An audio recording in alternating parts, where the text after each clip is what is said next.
Welcome and welcome back, my botanical babes and my funky fun guys, to Medicinal Mondays with Ray, where we talk about all things medicinal, magical, herbal, healing, and holistic. Blessings and good vibes to you this day. I'm Ray. Thanks for joining me in the kitchen again this week. I'm so excited to share about our friend Clove. Yeah, it has such a rich and intense history. Like, clove is actually the dried flower buds from the tree before they open. They pick them and dry them. I thought it was an actual like spice seed. It's not. It comes from the Maluku Islands, and it's also called the Spice Islands. And for centuries, it was worth more than gold and a major part of the spice trade. It has traveled through Asia, Middle East, and Europe, both as a flavoring and as a medicine. It was once so valuable. It was traded like gold and was, like I said, a major part of the spice trade. Native to Indonesia, and historically, it was used for things like dental pain, to digestion, respiratory, even preserving food. In ancient times, people used it as a breath freshening herb. And legit, because I've chewed a couple pieces of clove for a toothache, and my breath has never been numb and fresh. So, what else can clove do? Well, it's an analgesic. It's also antimicrobial. It's a carminative. It's anti-inflammatory. And it's a warming stimulant. What does that all mean? What it means: clove is one of those herbs that actually work fast and effectively, so it is good for acute pain. It is most famous for and most widely recognized for tooth and gum pain. It contains a compound called inujal, which has natural numbing properties. I don't even know if I said that right. But that's why it's often used for toothaches, gum pain, oral irritations. Dentists have used clove long before Novocaine existed, and they still do. It is one of the remedies that we use when I have a toothache, when my husband has a toothache. We chew on a couple pieces of clove, and I'm telling you, your mouth goes numb. It's also really good for digestive support. So it helps stimulate digestion. It can relieve bloating, gas, sluggish digestion if it's slow. It gently warms the digestive system and it gets things moving for you. So, like after a big meal, for example, just like peppermint tea, it's really good for helping move things along. It's also good for immune support. Because of its antimicrobial properties, clove can actually help support the body in fighting off unwanted microbes. So again, that toothache and infection that I was talking about with the honey, clove. It's also warming and circulating. So it's a warming herb, which makes it helpful for cold hands and feet, low circulation. Anybody who just naturally runs cold, clove is really good for getting that warming sensation going, getting your body warm, getting your hands and feet warm. I have Raynaud's. I find it helps a lot. I don't know if that glitch that I just saw is going to show up on the recording, but whatever. As for skin, though, clove can help with localized pain. That means one spot, not systemic, localized. Minor infections and acne spots because it's antimicrobial, but it must be diluted. It's a target helper, not an everyday moisturizer, and it absolutely has to be diluted. Clove oil is very strong. It is not a joke, but we'll get to that. So that being said, who is clove good for? Well, clove can be helpful for anybody who experiences tooth or gum discomfort, anybody who's got digestive issues, like I said, people who tend to run cold, anybody looking for a little bit of immune support, and the occasional pain relief. But who should avoid clove? Clove is very potent, very potent, and should be used with care. A little goes a long way. You don't want to put a handful of that shit in your mouth. You just want like 2 or 3 cloves. So let's get right into safety because it is important. Who should not use clove or should use them with extreme caution or just caution? If you're on blood thinners. Clove slows the blood clotting process. So if you're on warfarin or aspirin or anything like that that thins the blood, this herb is not your friend. Another glitch. Let's hope that doesn't show up. So, and if you have an upcoming surgery, stop your use of clove like 2 weeks before that. Because, like I said, it's an anticoagulant, I think is the right word. So it slows or stops your blood clotting.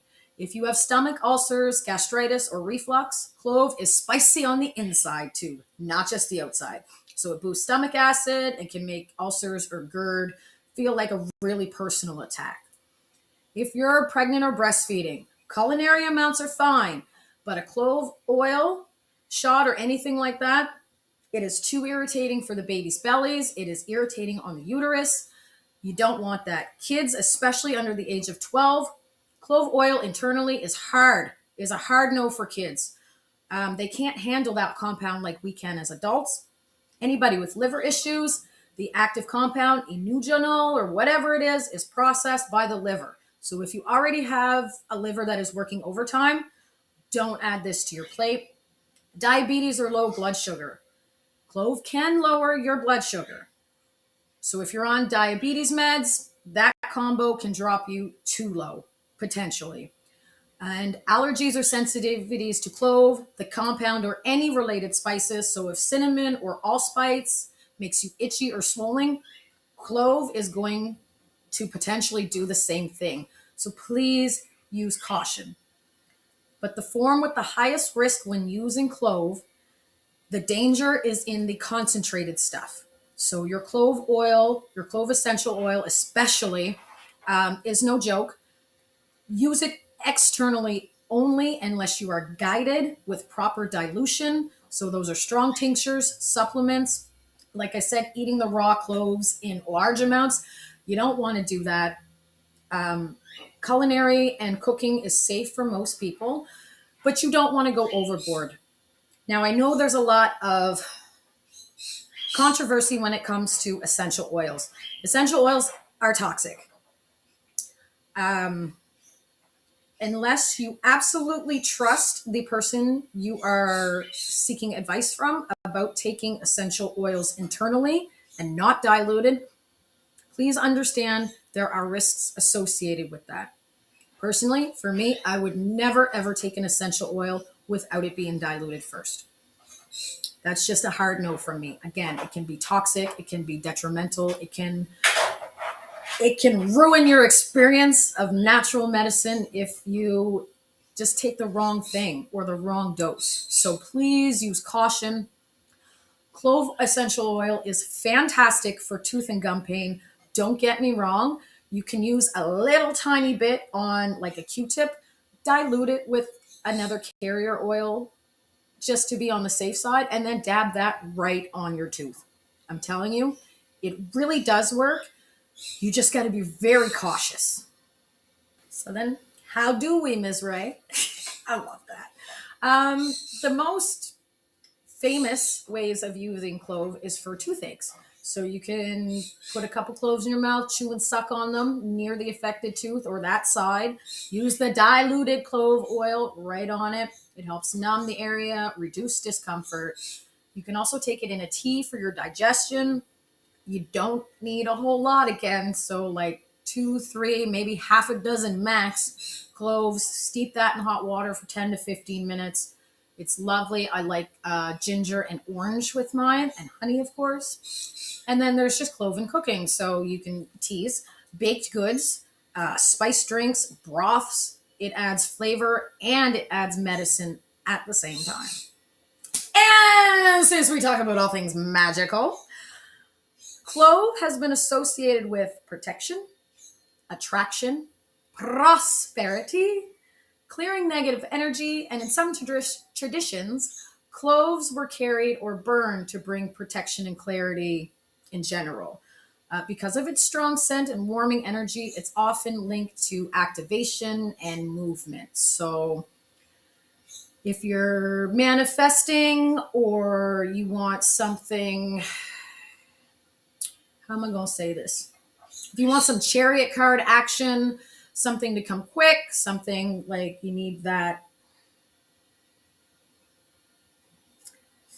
oomph is the word because I can't think of it. If you need that oomph for your protection spells, your manifestations, your intentions, whatever you use it for, clove is a great one to add to it for those reasons. So that's our friend Clove. That's it. I feel like this video wasn't as long as the other ones, but clove really has a localized superpower. It is most famous for gum pain, irritation, instant relief, like acute instant pain reliever. It's subquest or sub powers, digestion, respiratory, immune. I don't think I mentioned what the respiratory was, but it helps open the respiratory tract. It's got the antimicrobial, helps all of that in your system. Um, yeah, it's very simple, very strong, but it works. It works. Like I said in the beginning, long before Novocaine was a thing, dentists had used clove. They still use clove. A lot of herbalists and naturalists use clove. Um, it's fantastic with garlic. I had mentioned that in the honey video and linked the garlic video to that for that extra antimicrobial um, goodness that is clove and garlic. Anyway, thank you for joining me in the kitchen this week. I had a blast, as I always do. I hope you learned something. I hope you incorporate clove into your herbal remedies. I hope if you ever have, mouth pain or something, you remember this video and get some cloves or clove oil. Don't forget to dilute it. All right. That's it for me. That's it for me. Stay natural, and may your Mondays be magical. Oh, don't forget to help your soil sister out. Like, subscribe, share the channel. It costs absolutely freaking nothing to make the world a more natural place and spread my page around one herb at a time. Peace.